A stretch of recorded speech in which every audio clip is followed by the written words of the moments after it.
"There's an old man fishing, send police immediately." That's what our HOA president said at 2:32 p.m. By 2035 she'd triggered a clause that wiped out the community's 12 million lake access. All because she couldn't stand my 73-year-old father catching bass in peace. 3 minutes. That's all it took for her HOA empire to collapse like a folding chair in a thunderstorm. Wanna know how a fishing rod ended her reign? Buckle up. If you've never lived under a suburban HOA, congratulations on retaining your sanity. Our neighborhood came with complimentary sidewalks, quarterly potluck, and the kind of president who once threatened to fine a child's lemonade stand for unlicensed beverage operations. Debbie Grafton wasn't just HOA president, she was the spiritual reincarnation of every nosy neighbor who ever reported a porch plant for being too whimsical. She'd served 5 unopposed terms mostly because people were too scared to run against her. We called her Clipboard Debbie. To her face, she liked it. It was a Saturday when Dad, Aka Leonard Tranquility Myers, was doing what he always did, fishing off the edge of our lake like it was 1972 and the HOA hadn't been invented yet. The man served in Vietnam, buried his high school sweetheart, and survived the great VCR war of the 90s. All he wanted was a little peace, a quiet lake, and a fish stubborn enough to put up a fight. What he got was Debbie, marching toward him in orthopedic wedges and fury, HO binder in one hand, power trip in the other. "Mr. Myers," she screeched, "you are in direct violation of Section 8.3, no personal fishing on shared visual water resources." Now, Dad's not a man of many words, but he's got a black belt in Midwestern sarcasm. He looked at her, real slow, and said, "Mom, I've been fishing longer than you've had Eilener." That should have ended it. But if there's one thing Debbie hates more than unpermitted fishing, it's being outsassed by someone who doesn't use Wi-Fi. So she doubled down. "Consider this your final warning. This lake is HOA-controlled terrain." That's when she started snapping pictures like TMZ caught him kissing a trout. His rod, his cooler, the little wood bench he'd made with me last summer. Documenting the violation. She huffed, circling like she was auditioning for a wildlife documentary. Predator Vess, the patriarch. Dad didn't even flinch. He just reeled and slowly hummed an old tune, and let her run out of battery or rage, whichever came first. I watched from the porch, coffee in hand, knowing we'd officially crossed into HOA Def ON 2. Here's the thing, I thought we could ignore her.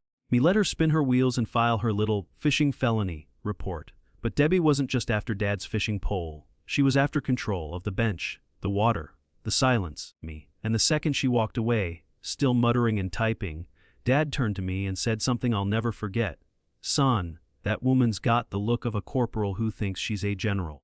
Trust me, she's gonna escalate." And boy, was he right. She thought she could bully an old man into submission. What she didn't know, he had a legacy, a property clause, and a grandson who reads fine print like it's Shakespeare. Stick around, because the next time Debbie showed up, she brought back up a tragic sob story and a threat that would blow this neighborhood sky high. HOA notices should come with popcorn and a laugh track. Ours showed up rolled tighter than a diploma from Clone University, complete with gold foil and the smug scent of lavender printer ink. It was hand-delivered by Debbie herself, wearing a visor and fingerless gloves like she was headed to war against garden gnomes. The envelope practically screamed, "Me." I went to Office Depot and all I got was this inflated sense of authority. The letter was titled in bold, "Cease and desist, unauthorized aquatic behavior." According to Debbie, my dad had violated 3 bylaws, 2 visual harmony clauses, and what she called the spirit of collective serenity. Her words, not mine. Reading that thing felt like being sued by a hamster wearing a judge's wig. She accused Leonard of aquatic aggression, which I can only assume meant existing peacefully near water while not being her. She also wrote that the fishing pole compromised the visual flow of the shoreline, as if Dad's rod had committed a fashion crime against the lake. I read it 3 times just to confirm it wasn't performance art. Meanwhile, Dad sat calmly at the table eating oatmeal like the only battle he was fighting involved raisins. "She's got a lot of time on her hands for someone who hates leisure," he mumbled. Then he folded the letter neatly, placed it next to the toaster, and said, "That's the funniest threat I've seen since someone tried to sue me for a tree's shadow in '88. We both laughed, but mine was nervous. Debbie was ramping up. "You don't send a cease and desist unless you're prepping for Act 2 of the HO apocalypse." The next morning we got a second notice, this one citing a non-regulation bench structure. Let me clarify. The bench in question was handmade by my dad and me from reclaimed cedar. It sat peacefully beneath a shade tree like a retired GD. Debbie called it unauthorized landscape furniture, said it invited non-member congregation. I swear, if she could have fined us for oxygen use, she would have. The irony. The HOA once gave out gift cards for community, enhancing creativity. Now she wanted to charge us for sitting too delightfully. She had the moral flexibility of a rubber spatula in a frying pan of bad intentions. Here's the lesson I learned that week. A woman with a rule book and unresolved trauma can do more damage than termites with power tools. While we thought she was just cranky with too much sunscreen in her eye, she was actually building a legal case, paper by paper, fine by fine, with the confidence of someone who'd memorized every comma in the bylaws and none of the Constitution. Her goal wasn't order. It was domination dressed in Helvetica and threats of aesthetic audits. So naturally, we built another bench. Not just any bench, but I'll save that surprise for later. Because right now, this wasn't just about fishing. It was about principle, pride, and pettiness with a parking pass. And Debbie, she was circling the block like a hawk with a clipboard, ready to descend on the next violation. But what she didn't know was that the next thing we built wasn't just HOA compliant. It was HOA destroying. She fined us for a wooden bench. Guess what we built next? You'll want to sit down for this. Some people fish for peace, others fish for compliments. Debbie Grafton fishes for control, and reels in lawsuits. On Wednesday morning, she showed up flanked by 2 HOA board members like she was launching a coup with an emotional support binder and a yardstick of doom. One held a laser measurer. The other wore the face of a man deeply regretting his life choices. Debbie marched like the lake owed her child support. Leonard was at his usual spot, humming Moon River, line bobbing. Looking more monk than menace. I saw the HOA invasion squad and sprinted out like I was defusing a bomb made of passive aggression and acrylic nails. But before I could get a word in, Debbie began what can only be described as a TED Talk on tragedy. That spot right there took my Richard, she announced, pointing at the water like it had personally filed for divorce. He drowned saving a child. The lake took him. I swore I'd never let it take someone else. We froze. Even the squirrels went quiet. For a second it was real. Her voice cracked. Her eyes welled and I almost believed she'd come in peace. But then she shifted tones faster than a soap opera character and added, "That's why I will not allow this man to jeopardize our safety with his hooks and lines." This isn't about fishing anymore. It's about community protection. Just like that, compassion became regulation. Her pain wasn't sacred, it was strategic. Leonard stood, slow but deliberate. "Mom, I'm truly sorry for your loss," he said, his voice soft. "But the only thing this lake took was your common sense." Debbie flinched. Then snapped toward her board members like a prosecutor prepping closing arguments. "We can't let sentimental men rewrite the rules. This isn't a pond in Alabama. This is a shared community resource." Jim, the taller board member, gave a weak shrug like his shirt weighed too much. The other one busied himself pretending to count leaves. "Grief is not a license for tyranny. You can mourn without building a dictatorship in your husband's memory." But Debbie, she'd blurred the line between loss and legislation. Her grief had curdled into obsession, and instead of healing she enforced. With every rule, every fine, every emotional outburst, she wasn't protecting the community. She was punishing it for not suffering with her. And when empathy becomes enforcement, you don't get safety, you get silence. Debbie spun and marched off like she'd won. But what she didn't know, that bench she hated, that rod she feared, they weren't just symbols of resistance. They were bait. And she'd just taken it. She weaponized a widow story. We weaponized a clause from 1984. Think she saw it coming? If you've never seen cops respond to a senior citizen wielding a fishing rod, you haven't lived in a suburb with an HOA queen on a caffeine bender. Debbie Grafton dialed 911 like she was reporting a hostage crisis, not a retiree humming Sinatra by the water. According to the Ring cam, her call hit dispatch at 20:30 p.m. By 20:35, the cul-de-sac looked like a season finale of Cope's Retirement Edition. 2 cruisers and an SUV whipped around the corner so fast a neighbor spilled his lemonade from sheer confusion. The officers leapt out like they'd been briefed on an armed standoff. Poor Leonard was sitting in his usual fold-out chair, tackle box beside him, sun hat tilted at a peaceful angle, when they surrounded him like he was a maniac with a trout vendetta. One officer called out, "Sir." Put the rod down and step away from the water. Leonard looked up, confused, and asked, "What? This one? It's not even catchin'." That rod had seen more naps than fish. The officers, however, weren't laughing. Not yet. Debbie, hovering from a safe distance like a self-appointed queen with her own medieval justice, added fuel to the absurdity. "He's been aggressive before. He yelled at me last time. I'm afraid for my safety." Her voice trembled like she'd just escaped a hostage den instead of a block party. What she meant by aggressive was that Leonard once told her to scoot her judgment elsewhere. and the only thing dangerous in that tackle box was expired gum. Me. I stormed out the house like a caffeine-fueled attorney at closing arguments. "This is our property," I said, waving deed papers I'd just printed out like a suburban Declaration of Independence. Me. "He's a veteran, he's fishing, and your dispatch was fed a heaping spoonful of HOA fantasy." One officer checked the county lot records on his tablet, me, and I watched his eyebrows do a little dance of dawning regret. "According to these records, this is private property, owned by Arthur Myers," he mumbled, me. Then he turned slowly to Debbie and dropped it like a gavel. "Mom," me. "Did you know this was private property when you made the call?" You could see the color drain from her face like someone pulled the plug on her bravado. Well, I thought," she stammered, me, but nobody was buying it. One officer rolled his eyes like this wasn't his first HOA circus. Another just shook his head and muttered, "Unbelievable." Leonard, still holding his rod, leaned over and said, "Tell you what, officer, next time I'll use a pool noodle. Less controversial." The officers apologized, shook Leonard's hand, and left without a ticket, a warning, or a single ounce of respect left for Debbie's clipboard crusade.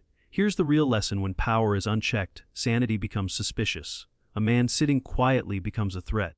Me, a tackle box becomes a weapon, and silence becomes rebellion. Debbie had used the police not for safety but for spectacle, not for order but for theater. And for the first time, the community saw her for what she was, not a protector but a tyrant in capri pants. The cops didn't arrest Leonard, but they did give us the gift of public embarrassment. And oh, did that gift keep giving. Me. Later that night, while sorting through old documents to calm my still, raging brain, we found something dusty, yellowed, and dangerous. A document buried in my dad's filing cabinet since 1984. Not a deed, not a ticket, a clause. A single sentence that would turn Debbie's power trip into a demolition derby of poetic justice. The cops apologized, Debbie turned red. But what we found that night, it was the real weapon, me. Most families pass down recipes or photo albums. Ours passed down a legal time bomb tucked between a J.C. Penney catalog and a 1987 property tax receipt. It was 20:47 a.m. Me and I was knee-deep in my dad's filing cabinet, fueled by rage, coffee, and the haunting image of Leonard surrounded by squad cars like he'd been caught smuggling dynamite in his tackle box. Then it happened. A yellowed envelope fluttered out like it had been waiting 40 years to say, "Surprise, you're about to destroy an HOA." The return address read Lakeview Community Development Corp., and the contents, biblical. It glowed like Moses' iPad. Inside was the original easement agreement from 1984, signed by the original developers, stamped with county seals. Me, and so dusty it could have given someone allergies and legal victory at the same time. But the real treasure wasn't the ink, it was the clause. Buried halfway down, me, in language only a lawyer or a sorcerer could decode, was our holy grail: if the HOA or its representatives commit acts of trespass, harassment, or interfere with the property rights of the Myers family, me, all lake access easements shall revert to the Myers family, their heirs and assigns in perpetuity. That clause was a bear trap dressed like a footnote. And Debbie had just stepped in it, heels first, me, with witnesses' paperwork and a chain link fence full of intent. My eyes darted back and forth across the page like I was decoding treasure maps. I read it once for shock, twice for clarity, me, and a third time just to imagine Debbie's face when she realized her power grab had triggered the doomsday switch. My hands were shaking, not from caffeine, but because this wasn't revenge. It was redemption, me. A legacy, quietly waiting like a dusty sword in the attic, finally drawn from its sheath. At 6:00 a.m. I marched over to Tom's house, document in hand like it was the Declaration of Independence printed on cheap fax paper. He opened the door, robe half-tied, coffee in one hand, and said, "Me, you look like you just solved a murder." "Worse," I said. "I found the weapon that's going to kill her reign." Tom read the clause aloud, slowly, reverently, me, like it was scripture from the Book of Petty Justice. Then he exhaled, "Holy hell, this is it. But you need proof of harassment, you need a witness." Me, documented HOA violation to activate it. I grinned and pulled out the flash drive footage of the fence Debbie had installed exactly 18 inches onto our property. Trespass, caught in 4K, signed, sealed, me, and about to be delivered with flair. Sometimes, the old paper in the attic is worth more than gold. While Debbie was busy quoting bylaws like they were Shakespeare, we had the original script. And the closing act? Oh, it was going to be a standing ovation. She thought the HOA had power, me. What she didn't know was they only had permission. And that permission had just been revoked by a 39-year-old clause that aged like fine wine and righteous fury. We weren't just going to beat her at her game, me. We were about to cancel the entire board's access to the lake with one swing of a legal hammer. The HOA didn't own the shoreline. They borrowed it, me. And thanks to Debbie's obsession with fences and fishing rods, the lease was up.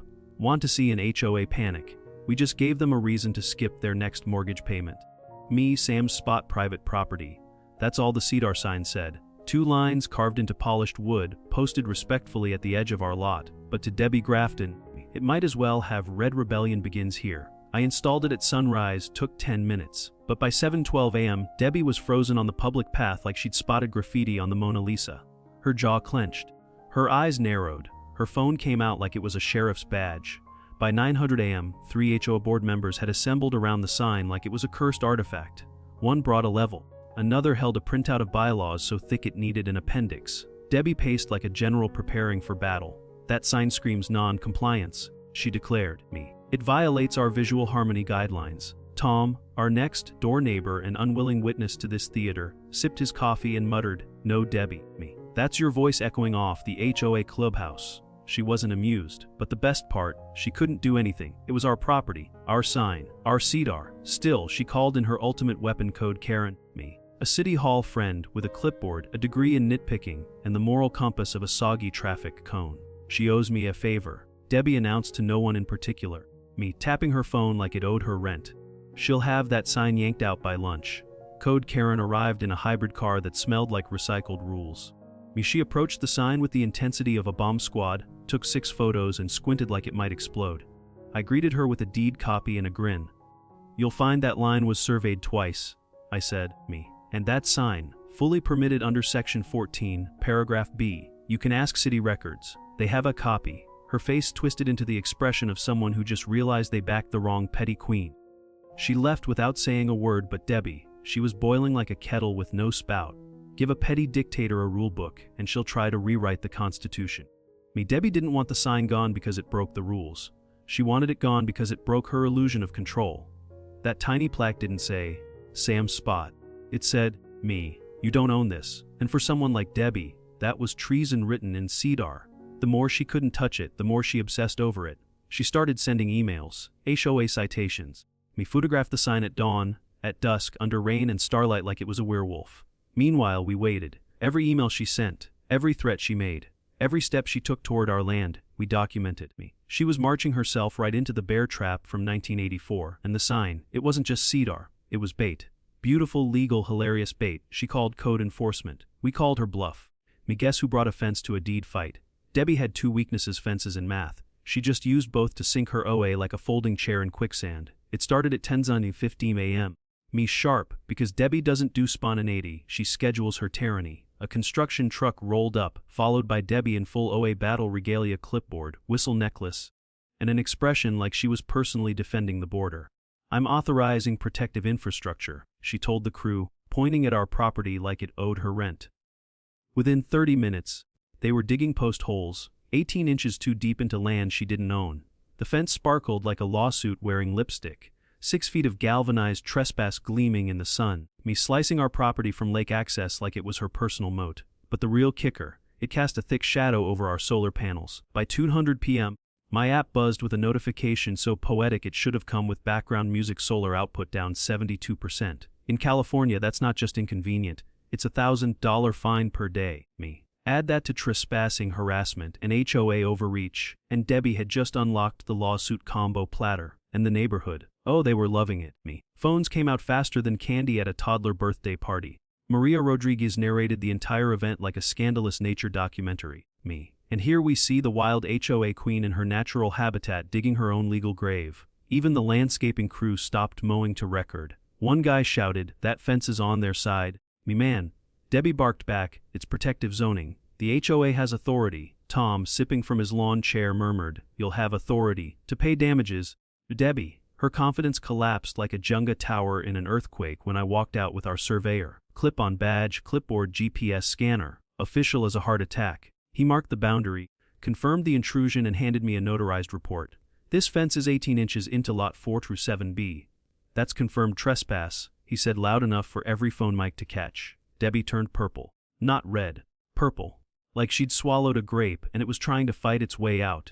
"This is an OA-sanctioned defense installation," she sputtered. "Call your lawyer. I dare you." When the ego gets big, facts hit harder. Debbie had talked herself into invincibility, built her empire on loopholes, threats, and intimidation. But arrogance makes people forget about measuring tape, and legal boundaries, and physics. And now, she'd stepped into a trap wrapped in cedar, backed by a 1984 clause, and broadcasted to the entire community by 4 camera angles and one very enthusiastic mailman. And did we call a lawyer? Oh, sweet suburban karma, we called a lot more than that. The next HOA meeting was already scheduled, thanks to Debbie's attempt to ban us from the lake permanently. But now, she'd handed us every nail we needed to seal the coffin on her presidency. We had documents, video, surveyor confirmation, and one more surprise they'd never see coming. The whole neighborhood filmed it. But the surprise guest at the board meeting. Now that was poetic. Debbie walked into the HOA meeting like a CEO prepping for a hostile takeover. Blazer sharp enough to slice egos, binder thick enough to smother dissent. She clutched her gavel like it granted divine authority. Tonight, we restore order, she declared, as if the lake were a battlefield and she'd just come from Normandy. But 10 minutes later, her confidence had the structural integrity of soggy cardboard. And she was about to learn what happens when you run a neighborhood like a monarchy but forget the peasants can vote. She clicked her PowerPoint remote with theatrical flair, flashing photos of Leonard fishing like they were crime scene evidence. These actions jeopardize community standards, she spat. Irreparable damage to our harmony, before she could motion for our permanent exile from all amenities and aquatic zones. I stood up and said, point of order. You forgot something? Then I clicked my remote. Slide 1, original 1984 easement. Slide 2, notarized boundary survey. Slide 3. A video of Debbie herself ordering the illegal fence while Maria Rodriguez's toddler whispered, "She's mean." The room shifted like someone dropped a bomb made of truth. The HOA has no legal ownership of this lakefront, I explained, voice calm, words sharp. All access was granted under temporary easement, and when Debbie violated that boundary, all rights reverted. Permanently, chaos erupted like popcorn in a microwave. Neighbors gasped. One yelled, "Me. You mean I paid $800 in boat fees for a lake you don't own?" Debbie tried to shout over the crowd, "This is all taken out of context!" But it was too late. Facts don't need context when you're drowning in them. Then came the kill shot. Maria stood up, holding a folder thicker than Debbie's binder. "I work for the EPA," she said. And I've been documenting Debbie's illegal chlorine dumping for 2 years. Right on cue, a man in a navy blazer walked in holding a clipboard and a federal badge. "Deborah Grafton," he asked me. "I'm Inspector Wright, Environmental Protection Agency. You're being served with a $500,000 fine for unauthorized chemical disposal." You could hear her soul deflate like a whoopee cushion at a funeral. She sat down so hard her chair whimpered. The board voted unanimously to revoke her authority, ban her from holding future office, and restore full lake access to all families, under new leadership, led by Maria. The room applauded like it was Broadway. A neighborhood kid yelled, "You got lake! Shame Debbie!" Tom gave me a silent high five. Leonard, he just smiled from the back row, calm as a monk. The only ripple left on that lake was Debbie's resale value sinking. Justice isn't just revenge. It's truth plus lauder, served with legal receipts. Debbie thought power meant paperwork, but it really meant people, neighbors who pay attention, grandfathers who stand tall, and one very old clause written by people who knew the future would need it. You can't bully a lake into obedience. And you can't fence out truth with steel and spite. So who's the real danger to the lake? The man with a fishing pole, or the woman with a clipboard in a god complex? You decide. But spoiler, only one of them cost her neighbors $2 million. So if you've ever been underestimated, harassed, or hit with a rulebook by someone who thought they could break your spirit, remember this, you're not alone. And sometimes the smallest sign, literally, can trigger the biggest justice. If you felt something today, if Leonard reminded you of someone you love, if you've dealt with your own Debbie, or if you believe peaceful people deserve powerful protection, leave a comment and tell us where your story starts. And don't forget to like this video. Subscribe for more stories where poetic justice hits back harder than an HOA citation, and turn on notifications so you don't miss the next episode of Sweet Revenge, Real Lessons, and neighbors who fight back smart. Because sometimes the best fences don't keep people out, they keep the truth in.